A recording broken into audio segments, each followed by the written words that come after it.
tonight's show. My name is Keiko Agena, and I am one of the new members of Impro Theatre main company. Now, we recognize the immense challenges that artists and theater companies are still facing in the light of the pandemic. In our mission to spread joy, Impro has been active throughout the pandemic. In addition to our classes going online, we have presented over 350 live streamed shows for free. So I'm here, you guessed it, to ask for your support in our mission. Now, when you support Impro, you are helping us to offset those costs, to expand our programming, to strengthen our community, and to spread joy. And you're not only helping the performances, you're also helping the school, which is a vital, safe, welcoming place for artists of all levels and backgrounds. And we've made it very easy to make a donation. Just go to improtheater.com, click the donate button, or you can go to, you can text it from your phone, text Impro to 44321. That's 44321, text Impro. And we are a nonprofit organization, so it's completely tax deductible. Well, thank you very much for listening to this pitch and for making a donation. And please enjoy the show.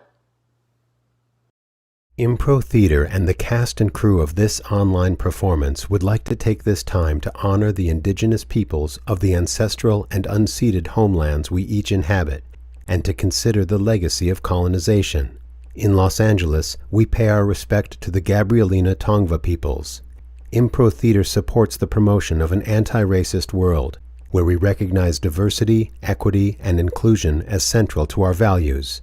We are listening, learning, and growing. We invite you to join us in taking action wherever we can to create a more just world. Hey everybody, welcome back to Impro Talk. I'm Mike Rock, your host. Jane Austen UnScripted, presented by the Impro Theatre Company at the Gary Marshall Theater in the Gary Marshall, in the garden, the delightful garden. Coming up April 16th to May 8th on the outdoor stage. Very exciting, an afternoon of tea and improv.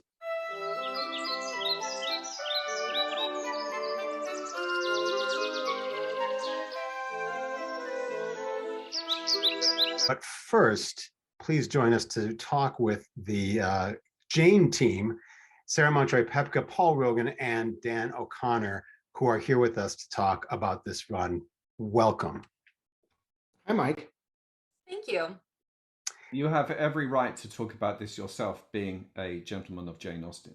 Thank you.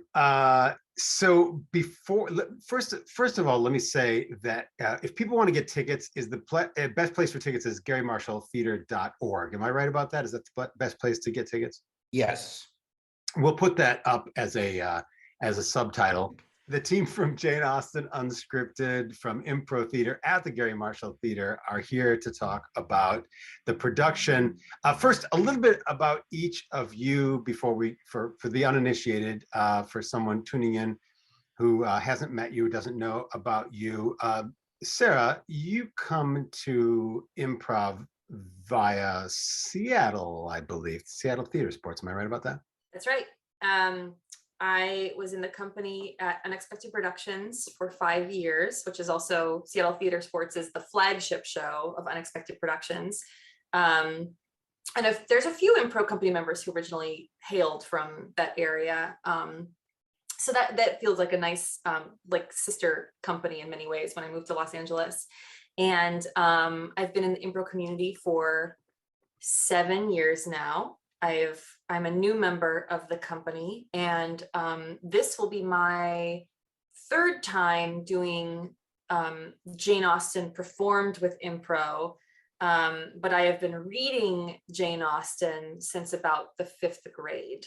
So she's been with me for about 30 years. And you also do lots of legitimate, quote unquote, legitimate theater, scripted theater, and Shakespeare. Are you in a show right now? At this moment, I am not in a show. I am. I do have my next show coming up. I'll be working at the Great River Shakespeare Festival this summer, doing Taming of the Shrew with my buddy Lisa Volpe, who I've accidentally tried to put on threads when I'm trying to email Lisa Fredrickson. and 12th night as well. So I'll be doing that in a few months. I'll actually be the final weekend of Jane Austen Unscripted. I will be in the car driving to Minnesota to start that job. It's in Minnesota. Wow, fantastic. Mm-hmm. That's exciting. Yeah. It'll probably still be snowing there. And Dan, tell us about your origin story. My origin story with Jane, Mike? Or just your origin story as a performer, writer, director, improviser. Well, I'm the founder, one of the founders of Impro Theatre and LA Theater Sports and Bay Area Theater Sports. So I've been improvising for a long time, almost as long as Sarah's been alive, which is kind of hysterical. Yeah, I'm an actor, I'm a director, and for this run, I'm co-producing with Sarah. But Paul and I have known each other as improvisers in the improv global community for a long time. We met in the 90s. And when Paul moved to town, one of the things we instantly talked about, and Paul was interested in doing, was improvise Jane Austen, which I was, so excited about and continue to be so excited about. And so Paul and I have directed a number of productions of it. And every time that we come back to do it, I'm excited as a creator, and I'm excited as an actor in it, because it is such a wonderful world. And I think one of the things that Paul said early on that really excited me, he goes, "This is not about the men." And so much of improv, especially back in the day, was guys, being heroes, and very, it wouldn't, the 80s would not have passed the Bechdel test in any way, shape, or form. And yeah. And so I was fascinated from the standpoint about, like, one of the things as directors we talked about a long time ago was there should never be a scene where there's just men on stage. And if there was a moment, I know I'm digressing from my introduction. I'm sorry, Mike. I'm just so excited, and I've also had 2 cups of coffee. Two. My goodness. So anyway, I'm very excited about the production, and I'm looking forward to being in it and to co-produce with Sarah and help Paul and Sarah and our terrific cast, some of whom have done the show before and some of whom haven't. So that's a long-winded introduction. I'm sorry. Paul, being the only Englishman here in this conversation, you seem to be the preeminent authority on all things Jane Austen and Regency England. No, I think the preeminent authority on all things Austen is the only person who's not a gentleman here amongst us. But I have done my very best to learn whatever I can, as has Dan, to try and kind of bring kind of credibility and authority to the texture of the world of Jane. My origin story, is that what you were asking? Yeah. is very similar, doing lots and lots of improv for many years in London, working with lots of terrific people. I did the Eddie Izzard theatre run, Eddie Izzard and Friends, back in the day, Comedy Store Players. Met Dan doing theatre sports in London. He was a frequent visitor and teacher. So coming to LA, which was my American wife wanted to come home, and Dan being so gracious to say, yes, sure, let's do this Jane Austen thing. And before I was any part of the company at all, and him being just brave and gracious and saying, yes, come and do it. And then we did it. It was lovely and successful. And then it stopped. And then I went back to my normal life, and I wasn't part of Impro Theatre, and Impro Theatre did a different show, I think Sondheim, and I thought it'd be nice to be part of Impro Theatre, wouldn't it? and then they did some more, and then there was a vote apparently, and somebody said, Paul, would you like to be part of Impro Theatre? And I said, yes, please. Thank you very much. And so that was that. And now, yes, so now, and me and Dan have done this all along, and now we're doing it with Sarah instead. And Sarah is a brilliant exponent of Austen knows the language inside and out, extraordinarily good at the characters. And so here we are with an adjustment and some new insight and a fabulous outdoor space to perform the show in. So we're all very excited indeed. Julie Lee on opening weekend. Julie, what are your thoughts about Jane Austen Unscripted? Super excited. It is so much fun. I'm learning so much. This is a fantastic genre. It's just really fun to play that push and pull of love, not lust, because that would be improper. Have you done outdoor theater, Julie, a lot? Outdoor theater, no. Aside from storytelling with kids, not real classical things. So this is very exciting. Never a full 75-minute show. Yeah, it's exciting. And is the dress going to be hot in the sun and all that sort of thing? A little bit of both. It's a beautiful like brocade. It's so lovely. But I think with the corset and the layers, that's kind of hot. Yeah. So we're kind of experiencing what they really would have experienced walking. Oh gosh, that's yes. All the layers. I don't know how they lived in that, like at home, in the comfort of your own home, in the sitting room. Yeah. Sarah, do you feel like you've been sort of champing at the bit to be in a directorial position with Jane after having done it and having been reading it since you were just small? When Paul and Dan called me, I was utterly surprised being asked to come on as a director. I don't presume to take on genres that other people have created, nor do I anticipate that event happening. But of the genres at Impro, if you were to ask me which ones would you like to direct, which ones you'd like to teach, there's two that are such easy answers for me, and Jane is one of them. And I am excited to, as Paul mentioned, I'm a woman, to be bringing. It's good to explain that, get it out there, so that we can all make the adjustment.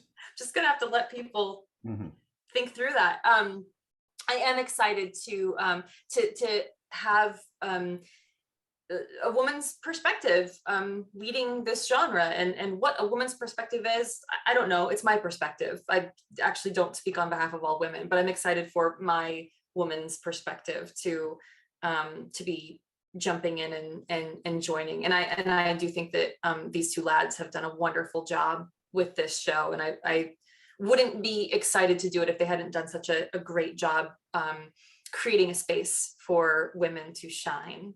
Speaking of that, as Dan mentioned earlier, the sort of the tradition of improv for years was just, it was a fraternity of, it was dudes cracking wise on stage and out funnying one another. I think we're very lucky. I mean, this company, even when it was LA Theater Sports, because the company started in 1988, and there's so many, I mean, we have always been gender equal.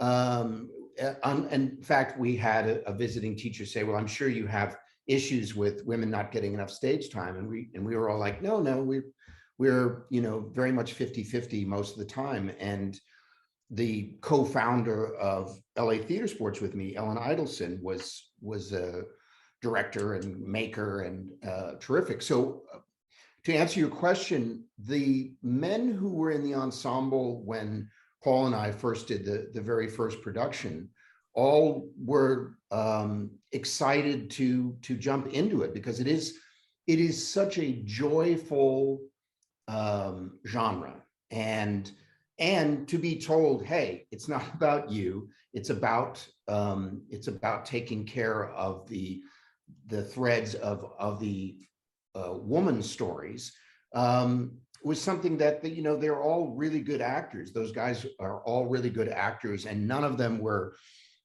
old school bar-prov Neanderthals that couldn't give up space.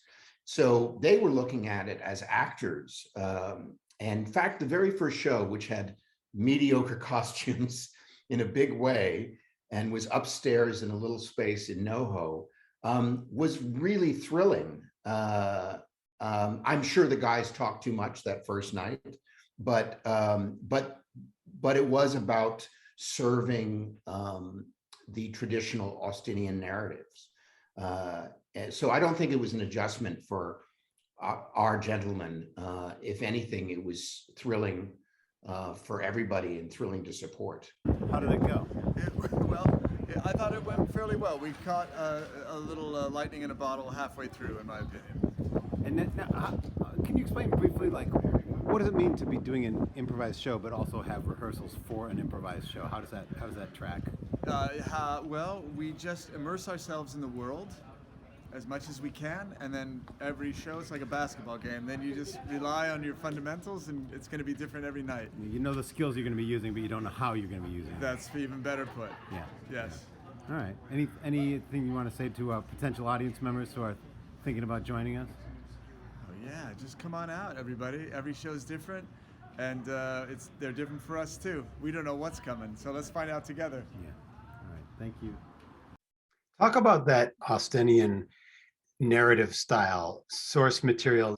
She has precious few full-length novels as source material. Can you talk a little bit about some of the things that you can hang your hat on as an improviser? Yes, I can answer that. And I also want to later loop back to the question you asked Dan, because I have a thought on that as well. Oh, let me answer this. Ask me later about being a woman performing improv. So Jane exclusively writes from a woman's perspective, and you see inside the lead character's thoughts. And it's exquisite because one of the things that we sent out to the company as we were starting this rehearsal process was please, for the love of God, read one of the books as opposed to watching one of the movies.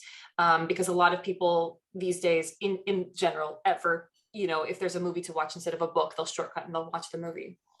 But the thing that you miss when you watch a Jane Austen movie is you miss all of the internal dialogue and thinking and processing and rationalizing that these lead women are going through. And you also miss, so that's working, but also Jane as a character is actually working in all of these books, providing commentary between the dialogue as well. She points out every page has 2 to 3 moments where she points out the hypocrisy that's happening in what this character says versus what she does. And it's even sometimes just in a word or two where she gets this little wrench in there.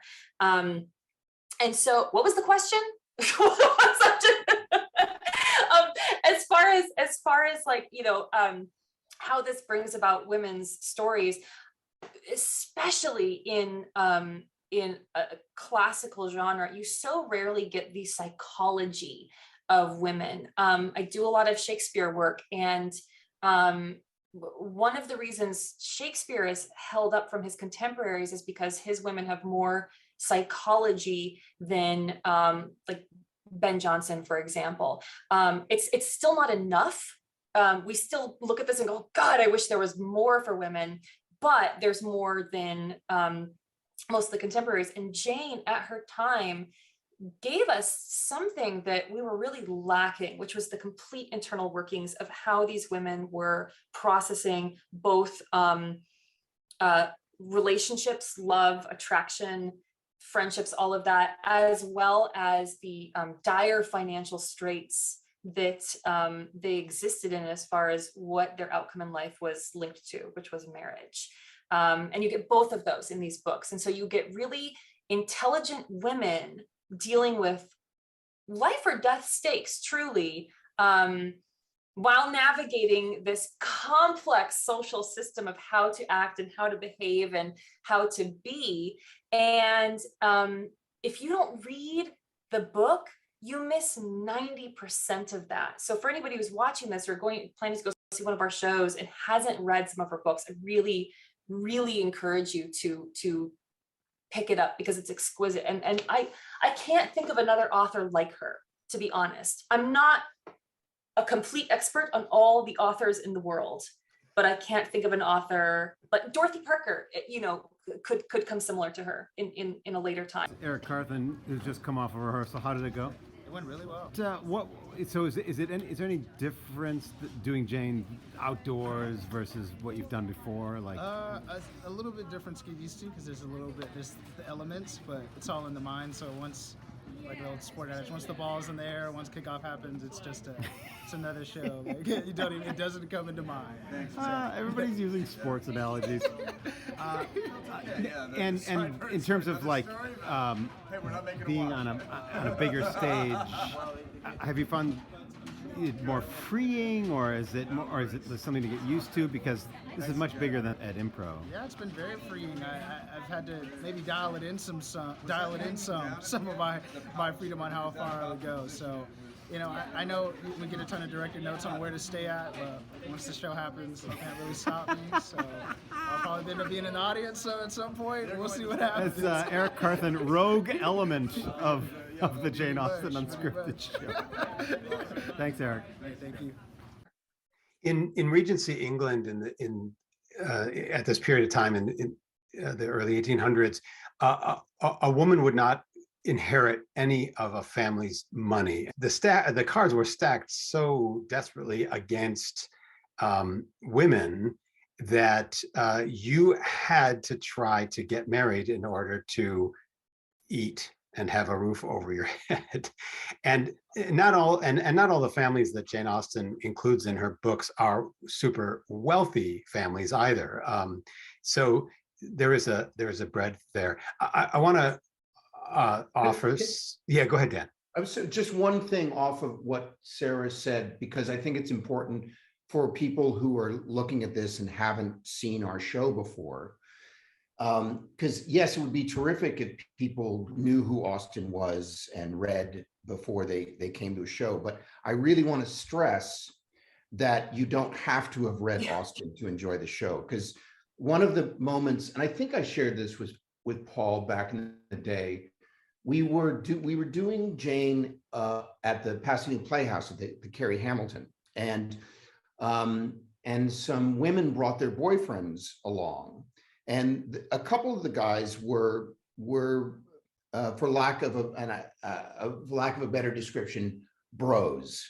They were kind of they weren't guys, and I'm generalizing, I realize, but they did not scream, "I read Jane Austen." They just wasn't part of their front-facing personality. But in the lobby afterwards, like, dude, that was amazing. Oh, so incredible. So they were enjoying the show from the standpoint of what the story was of that night.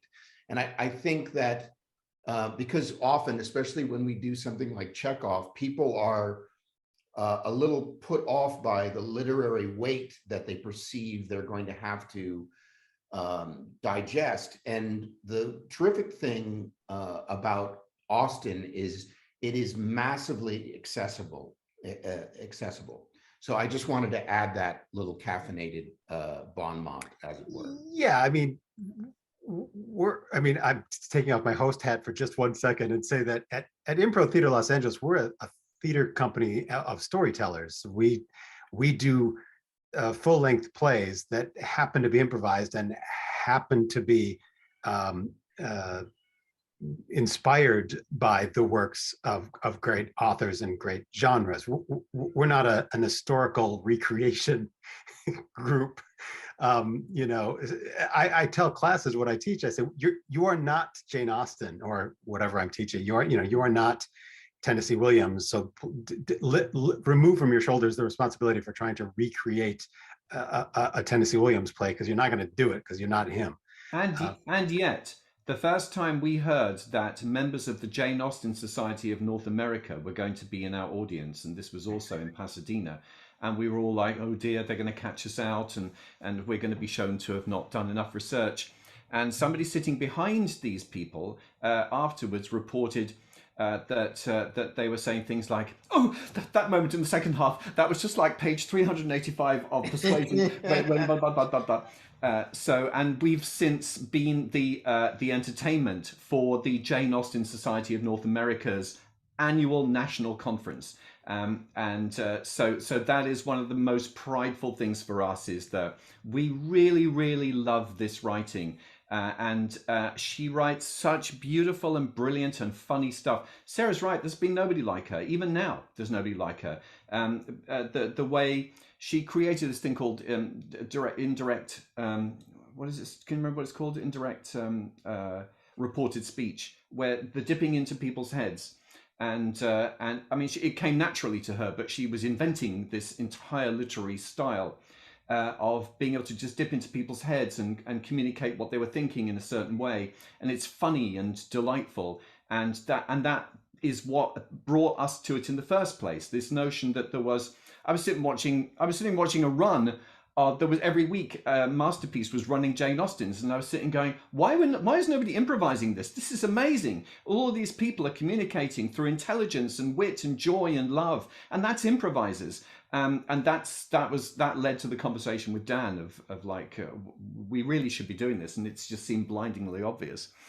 I should say, in defense of our verisimilitude in our runs, I've done one of those. I've done a couple of those Jane Austen Society of North America shows, and at the end of a show, someone at the intermission, Paul had said to me, sidled up to me and said, like, I think your guy might be a little too sharp, meaning harsh in his attitude. And I said, oh, okay, noted.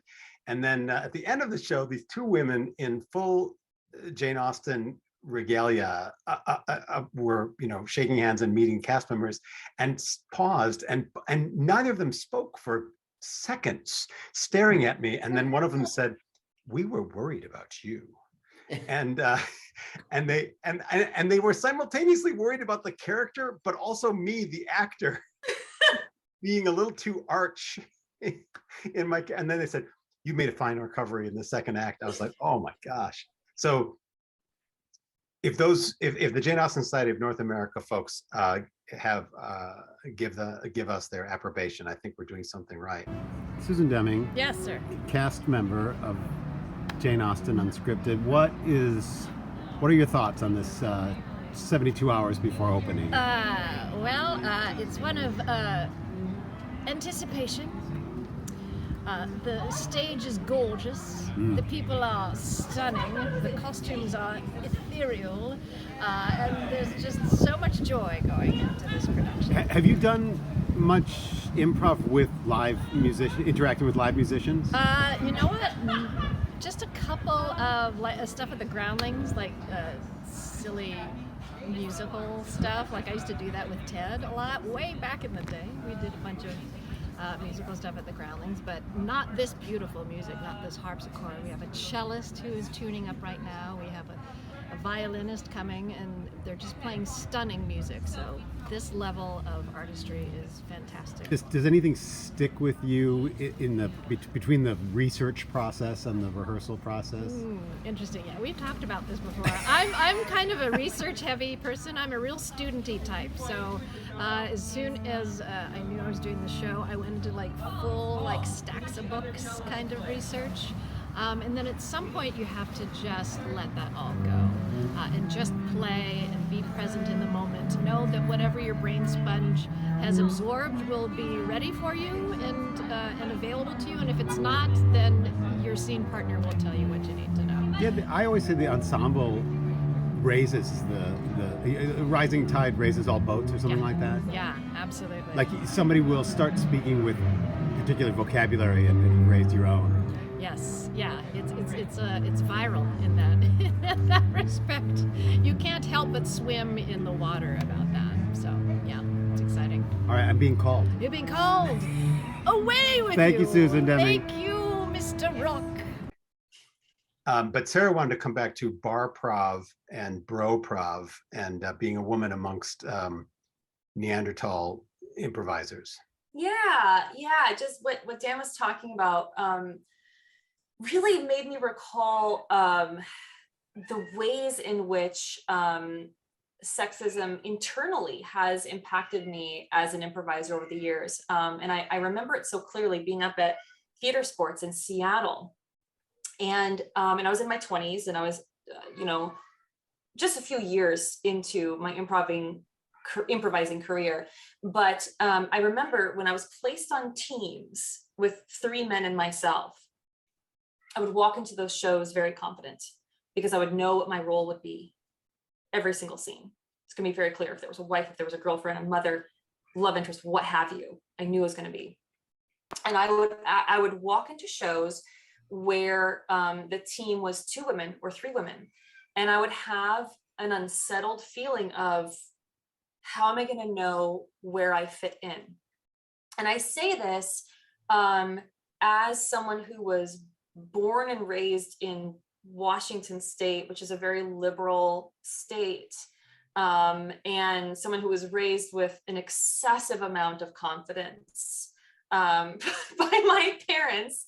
And, despite those 2 awesome setups, the sexism in the world around us was very clearly working itself in my brain. Now, it's also possible this wasn't entirely in my brain. This was also possibly a result of the way that my fellow improvisers, the male improvisers at that time, were thinking of roles as well. When they would, call for other characters, when they would create situations, it's possible they were creating pigeonholed situations.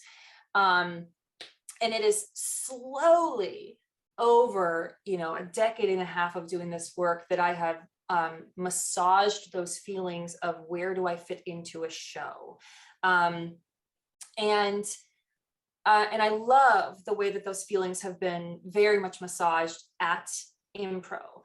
And I do, even though, find that little voice of oppression against women does come into my head sometimes with Jane, when I go, okay, I'm not one of the 2 lead women. Okay, I have to fit in somehow. How am I going to feel? Okay, am I going to be a mother? I better get in there and be a mother. Oh my God, am I going to be a rival? Is there room for a rival? There's that feeling of, where do I fit in? And I think it's a feeling I'm sure men do go through sometimes, but possibly not with the same regularity and consistency that women go through even at this time. And I am very lucky to have come into improvisation at a time where a lot of that sexism was already worked through, because as these guys pointed out, you can have bar prov where it's 8 men and 1 woman, and that was standard. And luckily those were not the communities I was part of. But it is still standard around the United States to have very unequal distribution of gender. And I'm grateful for the equal distribution in my communities, including Impro. That's what I wanted to say. This run has a lot of firsts going for it. It will be the first outdoor run by Impro at the Gary Marshall.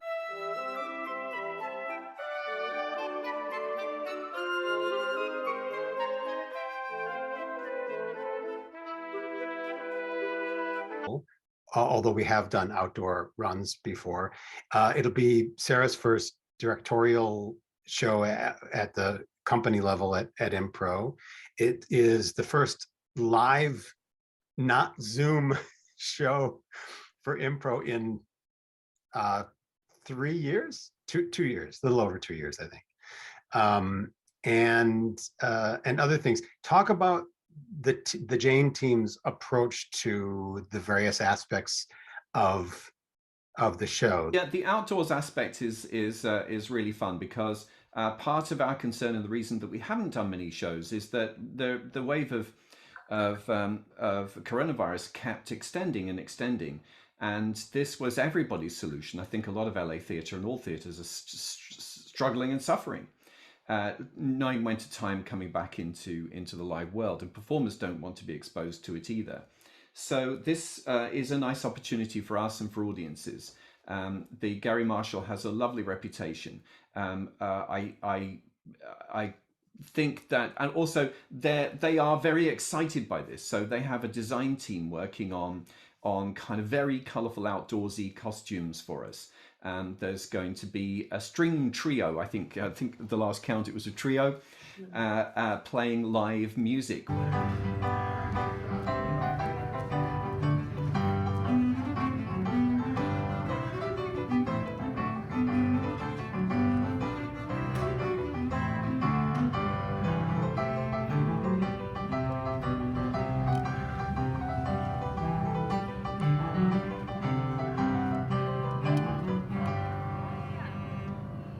We may have some outdoor activities as well. So totally leveraging the outdoor. See how American I've become using the word leveraging. Leveraging the outdoorsiness of the whole thing. What would it be? Leveraging? The word doesn't exist in England except for when it's used as a quotation. So when British people use it, they say, "Well, of course, we're going to have to leverage that as So it's that using the outdoors to best advantage. Advantage, that's right, yes. Other examples of that linguistic thing are that when people have a router in their home, they call it a router. But if they work for a company that's Americanized, they use the word router because that's how it's pronounced. That's apropos of nothing. Which novel is that in? Yes, it's not in. There's a few things I want to pick up on actually.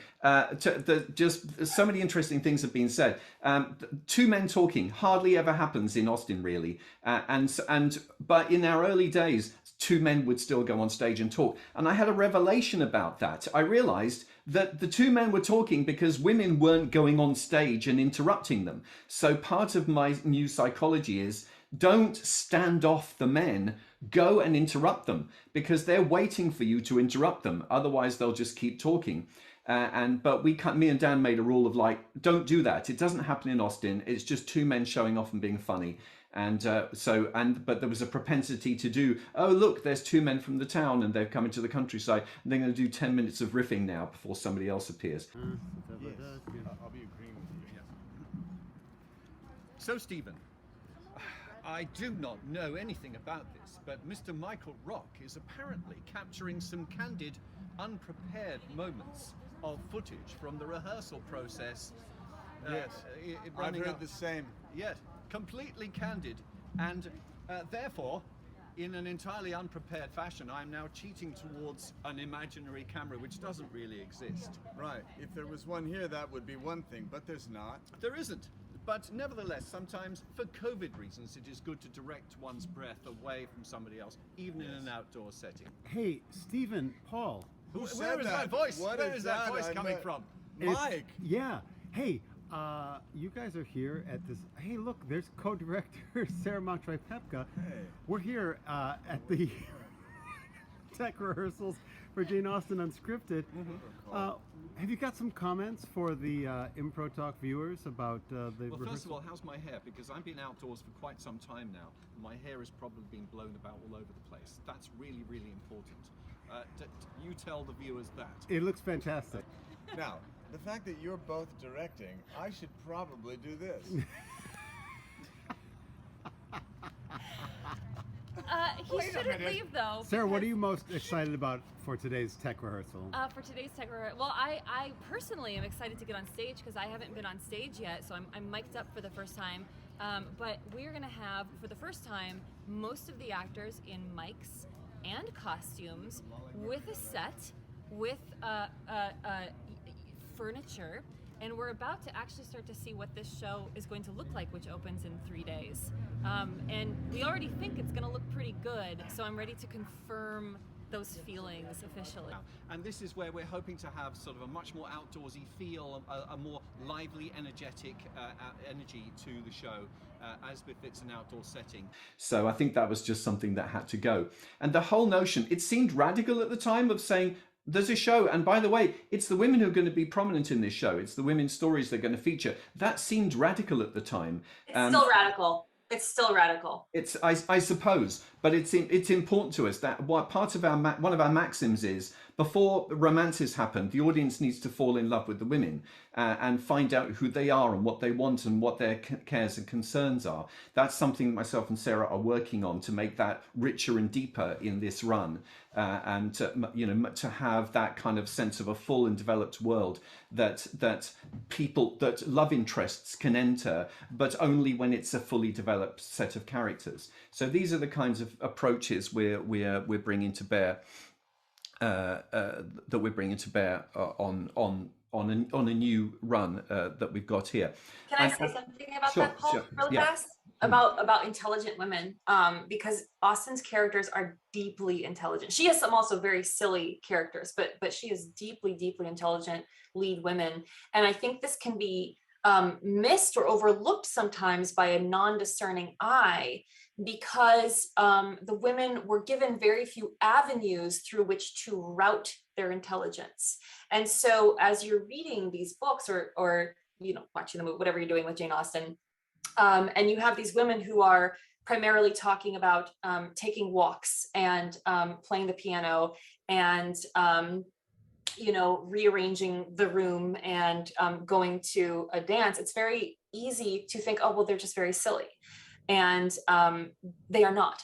They are exquisitely intelligent people who have a range this big. And that's what Paul means by one of my goals and one of his as well to really strengthen this show further is really digging into the expression of that intelligence, even if the topic to a contemporary woman feels trivial. One of the things myself and Dan worked on very early is the notion of debating.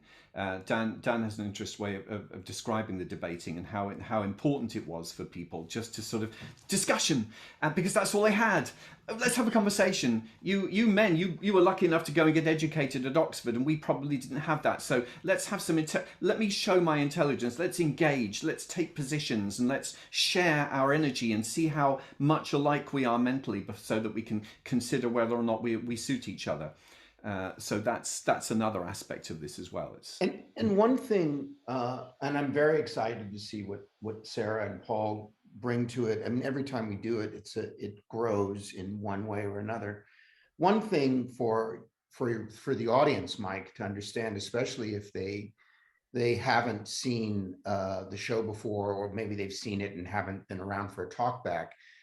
Because a number of people think there's some sort of set format that we follow, a recipe, and that's not the case. One of the things I think that we discovered early on, because I think in our first rehearsals we kept improvising Pride and Prejudice over and over again, we realized that we needed to break it up, and one of the ways that I think the ensemble does a great job when they're performing it is that it's about every single relationship, and we hopefully give enough time so that we can understand what this woman wants and who she is, so that we can follow her. But it's all happening in those relationships, and it's all happening moment to moment. There's no sort of roadmap other than people's wants and how they're received in society.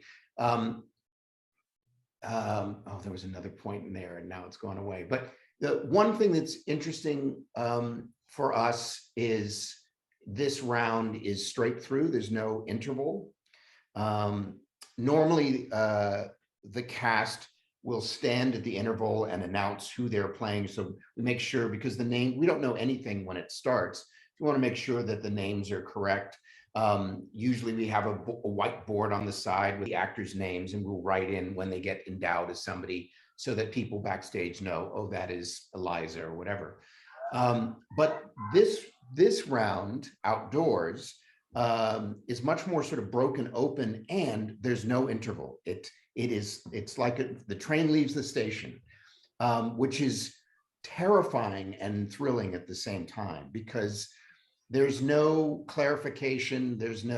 It's just what is in front of you. So my point being is that the moments between people where we learn about the characters and learn what they want and how they interact are that much more crucial and important, because that's all you have is the moment, which is thrilling to improvise. Oh, it's so fun. We love our set. There's beautiful hedges and furniture from the Regency period, and it's just a wonderful tea party out in the audience, and it's just so much fun to be. Have you done outdoor shows before? A long time ago, I was in a production of Hair, and it was outside.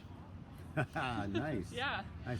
And what are your favorite Jane Austen moments that you hope to have happen on stage? I feel like it's so magical when you're the one of the leads and you think that the man has left and you're sad, and then you turn around and he's there. Sometimes I just cry. All right, thank you, Leanna. Thanks. Just to unpack a couple things real quick, to someone who doesn't know Impro Theater LA, we improvise full-length plays, and some are in genre like Jane Austen and Shakespeare and Dorothy Parker, and some are sort of just a play. We do a show called Play Unscripted. And when we say we improvise it based on a genre, that doesn't mean that we lift character names and things like that. We make up on the spot the names of the places and the characters and the predicaments and situations.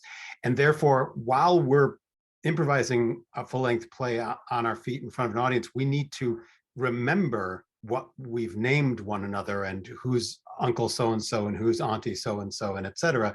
And at an intermission on a 90-minute or 2-hour show, we would be able to look at each other and say, oh yeah, I think I'm playing Luke. No, you're John. And oh, I'm Marissa. No, you're Kathy. Oh yeah, that's right, et cetera. We won't be able to do that. Apparently, I'm just learning for the first time right now. Yeah. To be honest, I thought we were having a little break. I thought we were having a 5. I didn't know we didn't have an intermission either. I thought I was the only one. Okay. I'm sorry to break the bad news to all three of you. What else? What else are we missing, Dan? What else do we know? That should be the only thing. I'm going to have a bullhorn, and I'm going to stand off to the side and say, "No, you are Captain Johnson," and just we'll make those adjustments that way.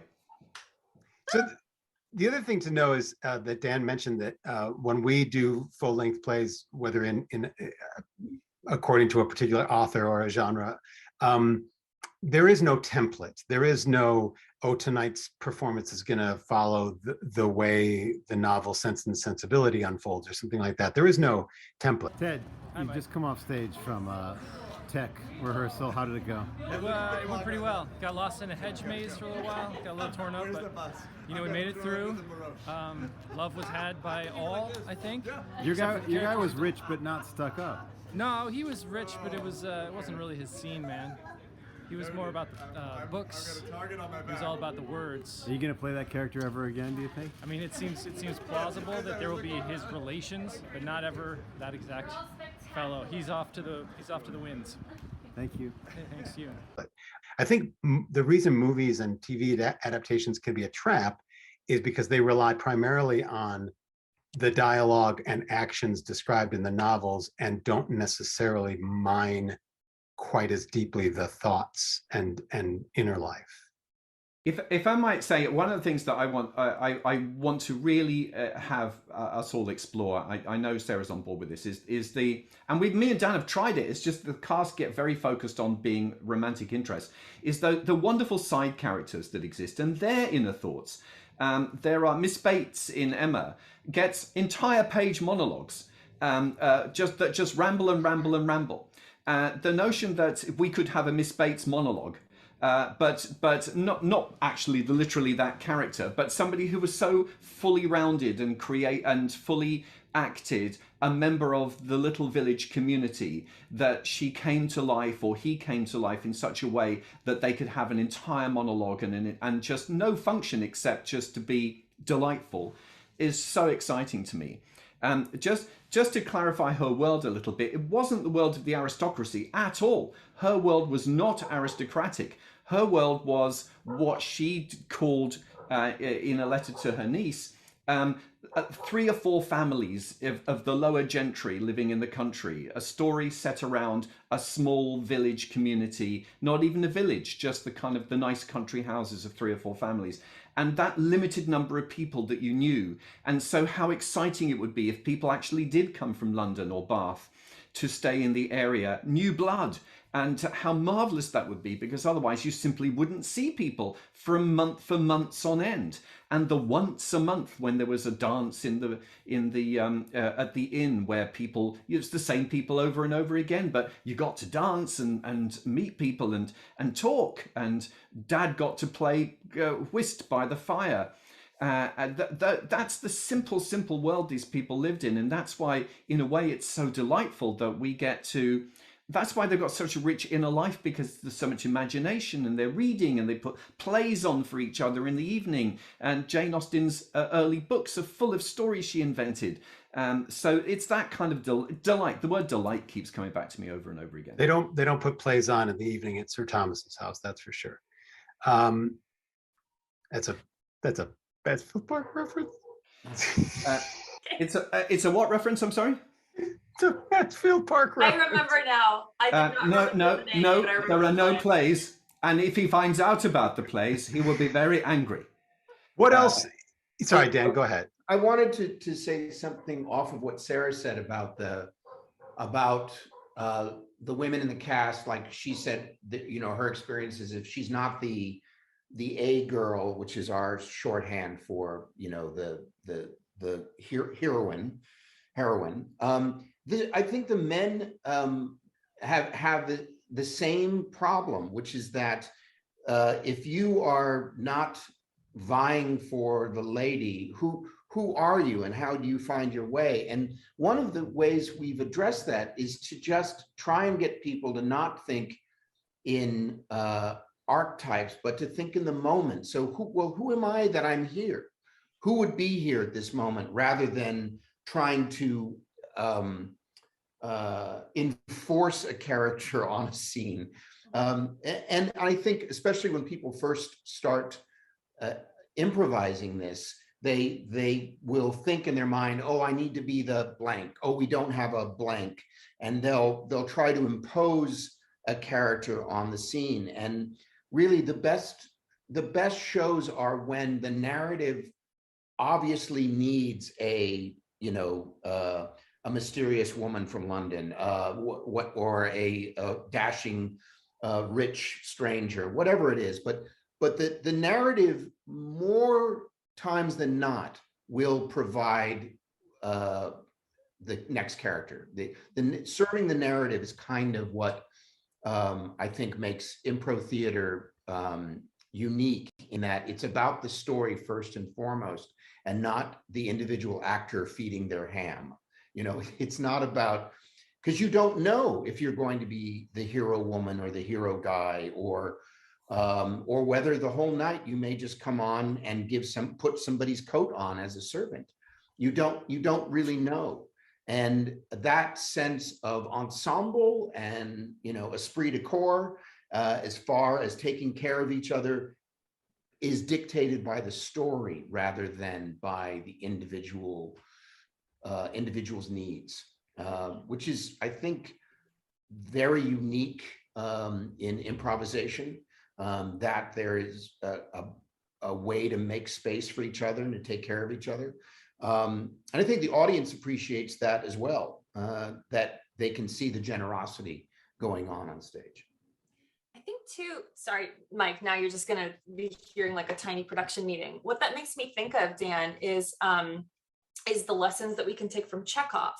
Because in Chekhov, it is so much more of an ensemble playing space. It's less about the key A story and the key B story and all that. You know, you've got this group of 8 characters who are all interconnected. I just finished reading Uncle Vanya, and you know, you've got the nurse Marina and Waffles, the impoverished landowner who live on the estate. They are not the lead characters in this play, and yet at key moments in each act, they have this opportunity to shine and reflect off of the larger personalities at play and point out things that no other character could because of their perspective.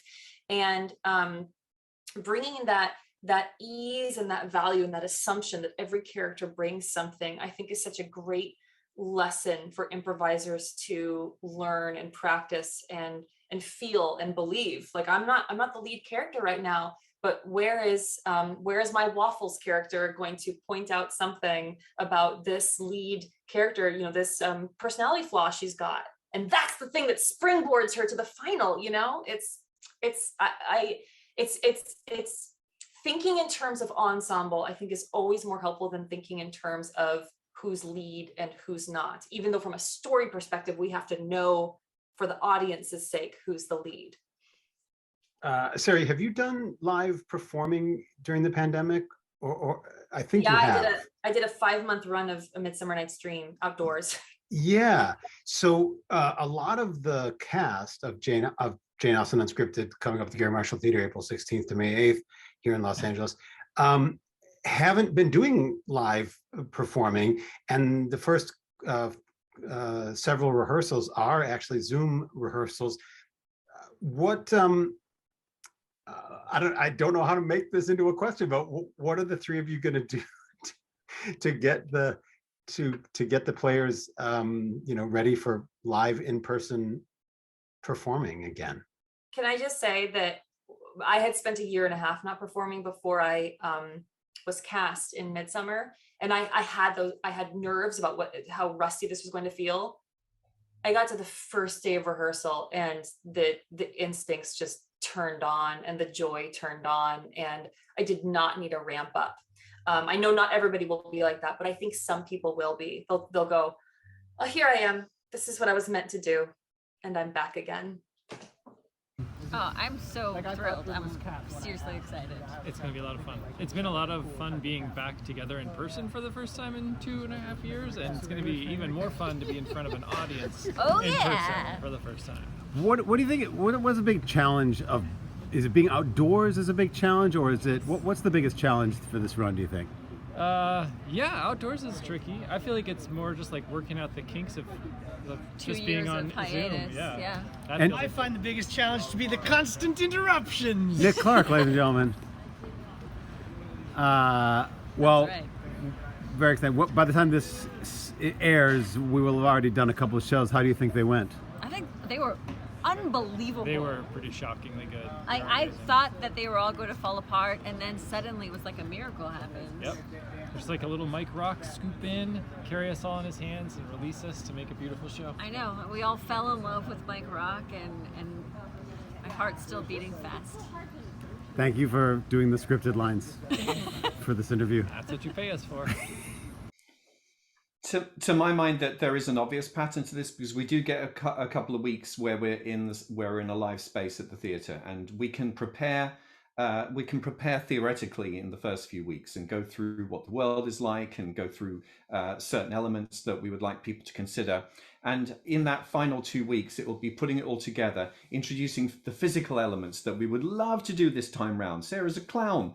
She's a proper clown. Having that, being able to play with the outdoor space physically, make the whole thing take advantage of that outdoor space, and then ramp up the heat. Heat is very important between these characters. It's very hard to do on Zoom, but that's something we can bring to bear towards the end of the run as well. So I'm sure Sarah has her own little agenda.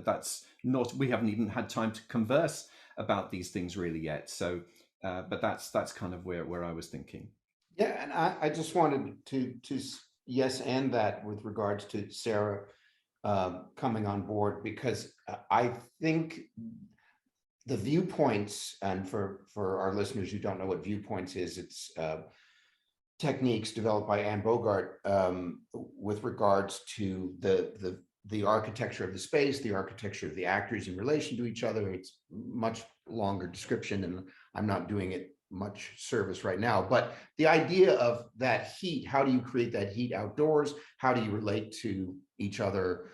How do you create intimate rooms in an outdoor space? And how do you then go back outside again?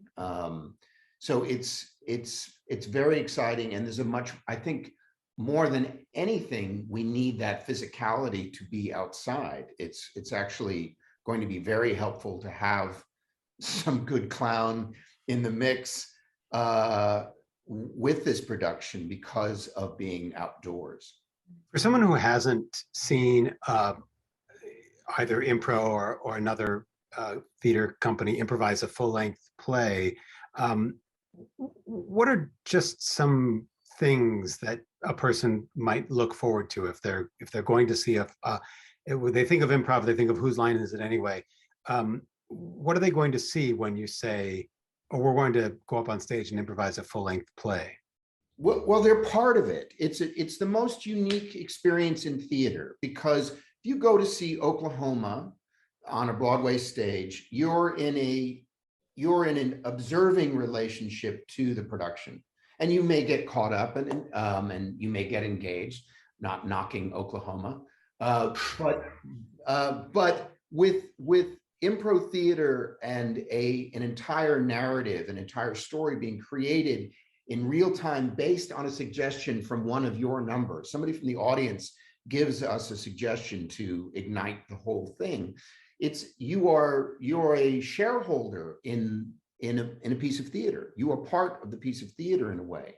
And I think that visceral experience, and I mean, it's the reason why people come back and see multiple performances in the same run, because it's never the same show. In fact, I would say to our viewers, if you think it's formatted in any way, go see 2 shows, and that you will be disabused of that rather quickly.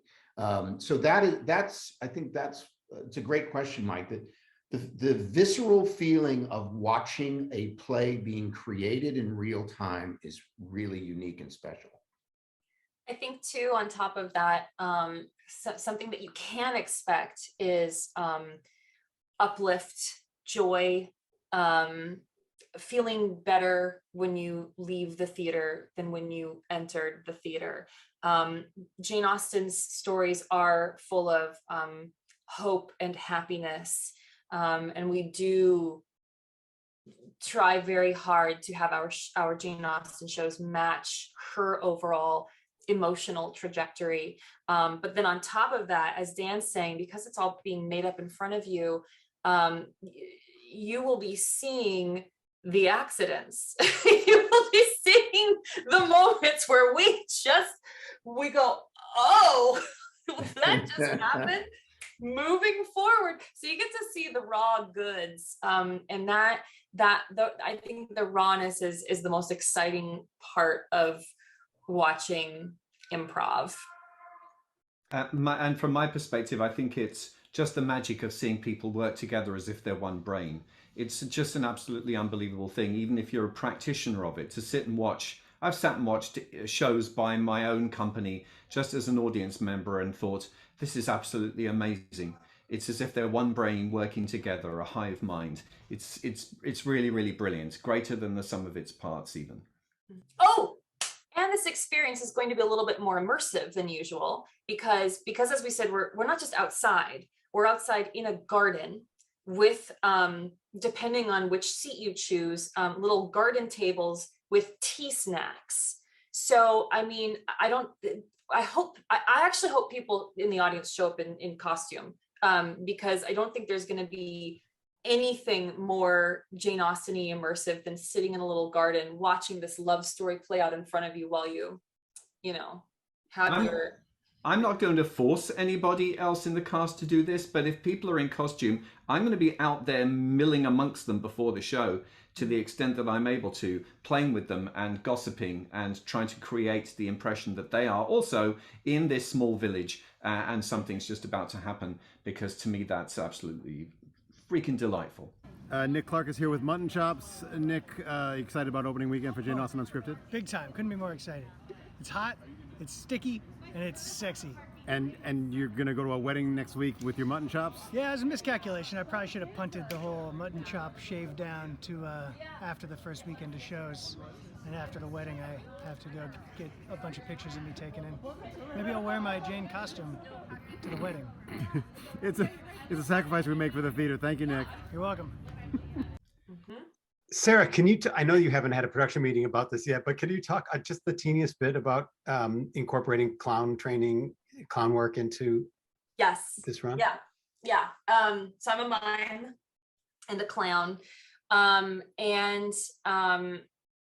One of the first thoughts that I had when this question came up was that for me, clown particularly is about the tension between what you should be doing and what you are actually doing, what you should be feeling and what you are actually feeling, and the emotional drama that plays out in the clown to the delight of everyone else. And I think Jane is such a perfect setting for that, because Jane is full of shoulds. For example, just physically thinking about the characters in Jane, we have women. My Jane dress is so structured on top. It forces me to keep my shoulder. I actually have backache when I get done with the shows because I am not used to having the proper spine and shoulder structure that, you know, these women were expected to have, right? So you have this necessity. But what happens when you need to escape from this gentleman who you don't want to see, you know? So you have this training that's keeping you upright, but you are trying so hard to get out of there while this half is maintaining, you know, the properness, and this half is just trying to execute your feelings. I mean, that's just one little example of how the social tension of the era is rife for clown. Just rife. I can't wait. I hope that answers.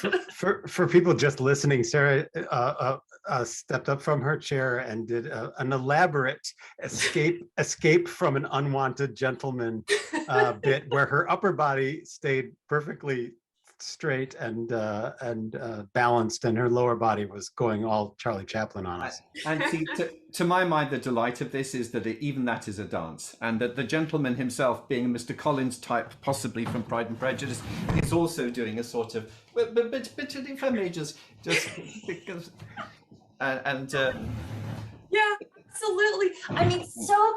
Oh my God! I just finished rereading the exchanges between Eleanor and Lucy Steele in Sense and Sensibility, where they are both completely aware that they are in love with the same gentleman, and one of them is engaged, but the other one has his affections. And can you imagine? We'll do more demonstration. Can you imagine physicalizing, you know, these women who are maintaining this completely put together proper, do not show any emotions when, you know, even facially keeping things perfectly polite. My feelings are coming through, but I'm maintaining a perfect politeness. You know, like that I didn't need to stand up for that, but I got excited.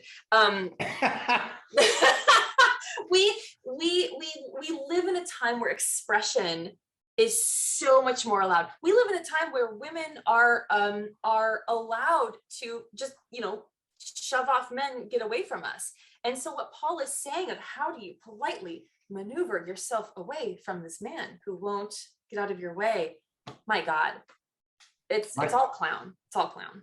You know, I'm just, this isn't a modest thing to say, but you're making me think, Sarah, one of the shows that we did, Paul, I don't know if you remember this, but I played the vicar, Mr. Browell, who is the most loud and just attacking, you know, Tracy Burns was the poor woman that I chased around the stage, following her to the tea card and things like that. But just, there is something about that, about bringing clown to these characters that feels so fantastic. And because touch was, you know, going back to the sort of viewpointsy part of it, because touch, Paul early on talked about the electric touch, which is that moment where, you know, maybe walking on a path that a woman might trip and the gentleman might grab her hand to support her, but that would be the first time that they've ever touched. And what I love about the genre, one of the things I love about the genre is that the smallest thing can be epic. Just touching someone's hand or just holding your gaze or having a dance with somebody can be earth-shatteringly important. And that's what, you know, to a certain extent, that's what theater is. We are theatricalizing life. And here we have the genre where these small moments in life are then blown up exponentially with love and joy and terror and romance and the possibility of sex. All sorts of things are all packed down and dense in these very small moments. For a person who's never read Jane or seen Impro do a full-length play of Jane, what would be your pitch to someone to go read a Jane book? And then what would be your second pitch to come and see our show. Jane is funny. And our show is even funnier. That's the fastest elevator pitch ever. It is, and it's full of characters who are just straight out of now as well. There's no kind of distancing, because Lizzie in Pride and Prejudice has a funny best friend. In Northanger Abbey, there's a boy racer who has a tricked out two-seater like a sports car but pulled by horses, lies about how long it takes him to get from one place to another, and has it customized. It's everything, nothing is new. And she's a really, really funny observer of people who are still with us today, because human nature hasn't changed at all, really. So come read the books because they're hilarious, and also come and see our show because I think we do a really lovely job of rendering that hilarity and creating very humane characters and lovely relationships. And I would just and both Sarah and Paul. I would add that, like Sarah said earlier, there are mistakes. Part of the joy of improvisation is the mistakes, and some of the greatest storylines and epic comedy and joy has come out of mistakes. And so watching performers have to deal with these things in real time is it's delicious, it's joyful, and it's contagious. And I would say please come and please come and be part of the joy. For those of you who are in Los Angeles, Jane Austen UnScripted from Impro Theatre will be happening at the Gary Marshall Theater on the outdoor stage, April 16th to May 8th. Your tickets are available now, GaryMarshallTheater.org. That'll come up on the screen. And it's a very exciting first in-person run from Impro Theatre in a couple of years, and a lot of other firsts. Co-directors Sarah Montroy-Pevka and Paul Rogan, thank you. Dan O'Connor, thank you for being here on Impro Talk to talk about this exciting run. Thank you for having us. Thank you. Thanks, Mike. See you next time, everybody. Thanks for joining us.